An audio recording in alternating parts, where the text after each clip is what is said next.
Olá pessoal, no vídeo de hoje nós vamos compreender como que foi o processo de colonização da América Espanhola. América Espanhola ou América Hispânica são as denominações dadas aos países da América Latina que foram colônias do Império Espanhol. Atualmente, esses países estão distribuídos na América do Sul, Central e na América do Norte.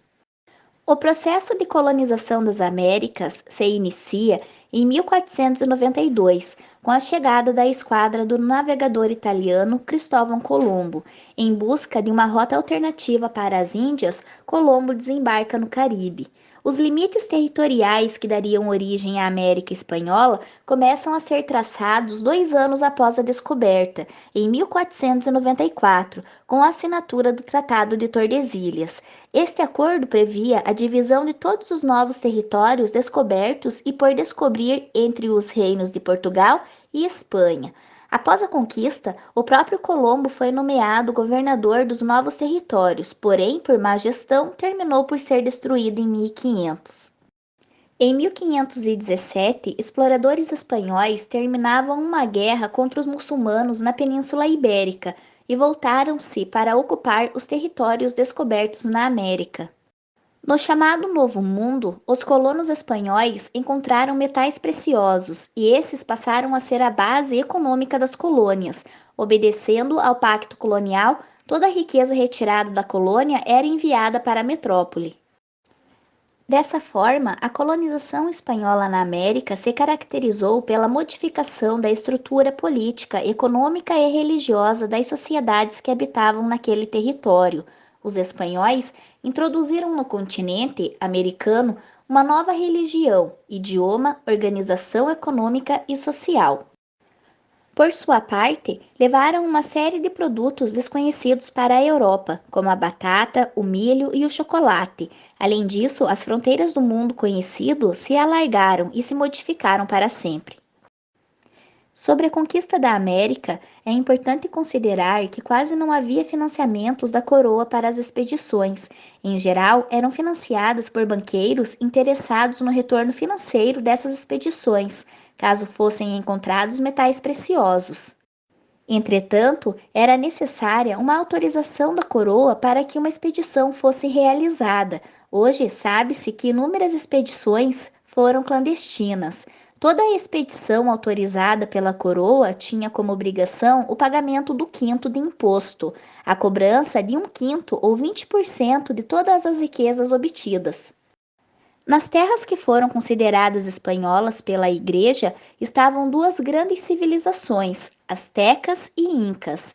Essas civilizações eram conhecidas pelo avançado estilo de vida, possuindo um largo conhecimento sobre inúmeros assuntos, além de possuírem grandes construções e formarem sociedades extremamente complexas e organizadas. Alguns historiadores acabavam assimilando essas civilizações com o Egito Antigo, devido à sua sabedoria em relação ao calendário, à astronomia, à agricultura, à engenharia, à matemática, entre outros.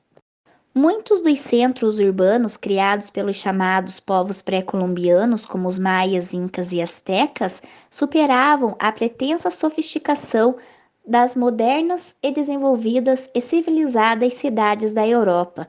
Apesar da descoberta, temos que salientar que a satisfação dos interesses econômicos mercantis era infinitamente maior que o valor daquela experiência cultural. Nos primeiros anos, a colonização espanhola aconteceu apenas nas ilhas do Caribe, com a implantação de cidades e da mineração. Rapidamente, as populações nativas do Caribe foram quase completamente dizimadas. Em várias partes da América, houve resistências dos nativos, que lutaram para sobreviver. Outros, em contrapartida, optaram por fugir. Além disso, muitos espanhóis tentaram defender os nativos, denunciando as violências cometidas.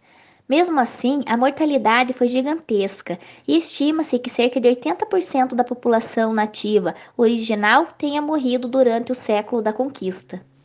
Em teoria, era proibido escravizar os indígenas. No entanto, na prática, os nativos eram capturados de forma violenta de suas comunidades e distribuídos entre os colonizadores para trabalhar nas minas. Os colonizadores levaram doenças desconhecidas para os indígenas, como a varíola, o tifo, o sarampo e gripes, que faziam um grande número de mortos. Os espanhóis apresentavam também infinita vantagem bélica na comparação com os povos nativos e souberam fazer alianças que jogaram as tribos indígenas umas contra as outras, facilitando o seu desempenho em relação à colonização.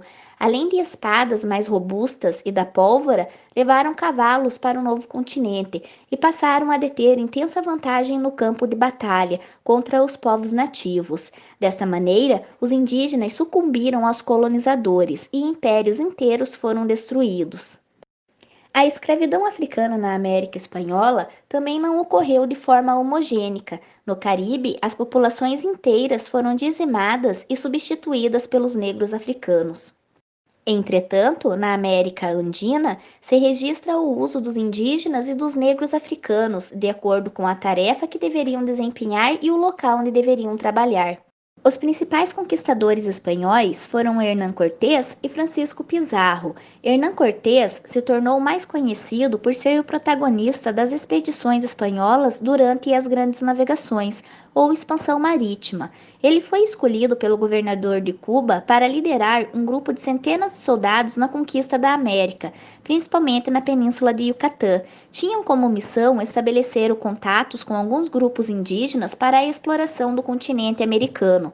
Desta forma, na região do México, acabou entrando em conflito violento com os astecas, aonde acabou conquistando a cidade de Tenochtitlán, capital do Império Azteca. Já Francisco Pizarro foi um explorador e aventureiro espanhol que, junto com seus homens, entraram na cidade de Cusco, capital do Império Inca, e superiores em armas derrotaram os incas facilmente, ficando com o ouro e a prata, além de matarem um imperador. Dessa forma, Francisco Pizarro ficou conhecido como conquistador do Peru, tendo submetido o Império Inca ao poderio espanhol, e Hernán Cortés ficou conhecido por ter destruído o Império Azteca de Montezuma e conquistado o centro do atual território do México para a Espanha. E por fim, as principais consequências da hispanização foi a consolidação das colônias espanholas por todo o território americano. As principais consequências da hispanização foram a consolidação das colônias espanholas por todo o território americano, as grandes civilizações nativas, bem como os seus símbolos políticos, foram apagadas, Cusco, capital inca, e Tenochtitlán, capital asteca, foram devastadas e prédios espanhóis foram erguidos em seus lugares, os povos pré-colombianos foram completamente subjugados e englobados nos costumes e na cultura espanhola, ocupando posições marginais na sociedade colonial. A colônia espanhola era de exploração, logo era empregada mão de obra escrava indígena em atividades de exploração de recursos, principalmente a mineração, e a coroa espanhola enriqueceu muito com a exploração de suas colônias americanas. Então, pessoal, bons estudos. No próximo vídeo, nós vamos ver a formação da sociedade espanhola na América. Aguardo vocês. Até a próxima!